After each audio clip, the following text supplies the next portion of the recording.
Boses ng bayan ang nanaig. Yan ang paglilinaw ni Vice President Sara Duterte sa naging mitya ng kanyang deklarasyon ng pagtakbo bilang Pangulo sa 2028 elections. Sa gitna naman ng banta ng impeachment, mariin ang paninindigan ng Vice Presidente na hindi siya susuko.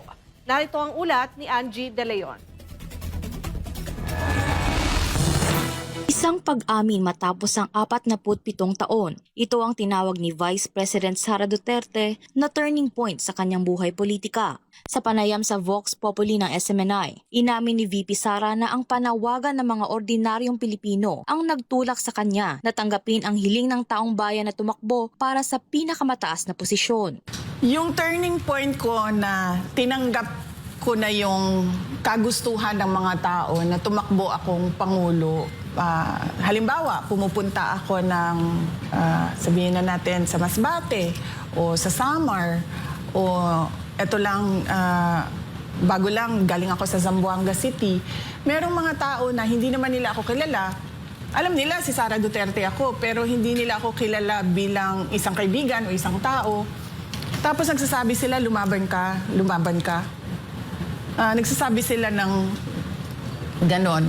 Matatandaan na sa kanyang viral na video declaration, binanggit ng Vice Presidente ang bersikulo mula sa Proverbs verse 19 chapter 21. Ngayon, muli niyang pinaninindigan na sa kabila ng kanyang mga personal na plano noon, ang tadhana at plano ng Diyos anya ang nanaig sa kanyang tatahaking landas patungong 2028. Many are the plans in a man's heart, but it is the Lord's purpose that shall prevail.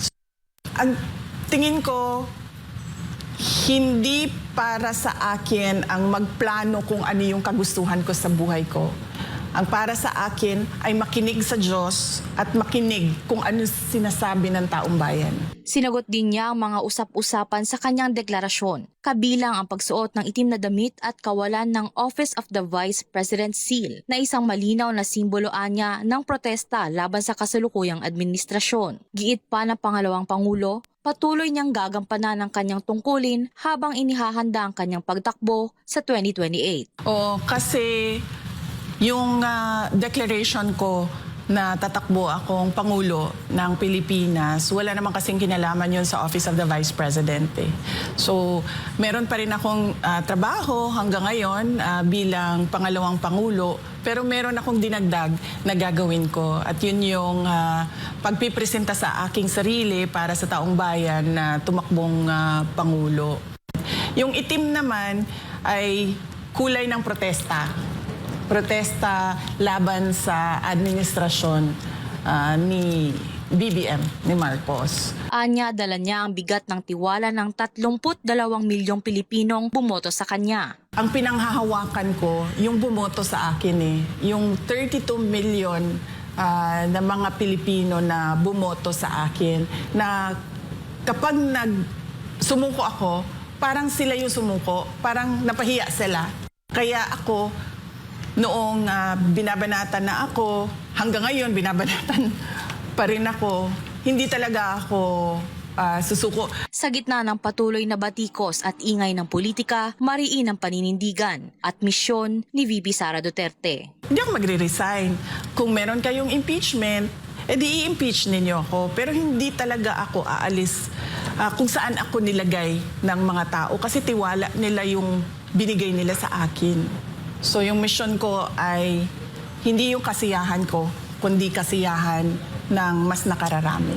Hindi rin pinalampas ng Vice Presidente ang pagkakataon na mag-iwan ng mensahe ng pag-asa. Sa gitna ng kanyang sariling mga krusada, hinikayat ni VP Sara ang mga Pilipino na huwag sumuko sa anumang bigat ng pagsubok sa buhay. Magtiwala kayo sa Diyos.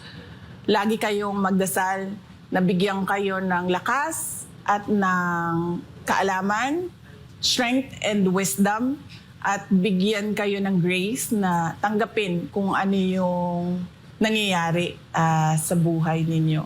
Isipin nyo na lang na mas matindi yung nangyari. Mas matindi yung nangyari sa buhay ko. So hindi yan ang katapusan ninyo. Kasi merong isang tao na mas matindi pa ang dinaanan. Pero hindi mag-give up. Angie De Leon ang inyong citizen correspondent nag-uulat, SMNI News.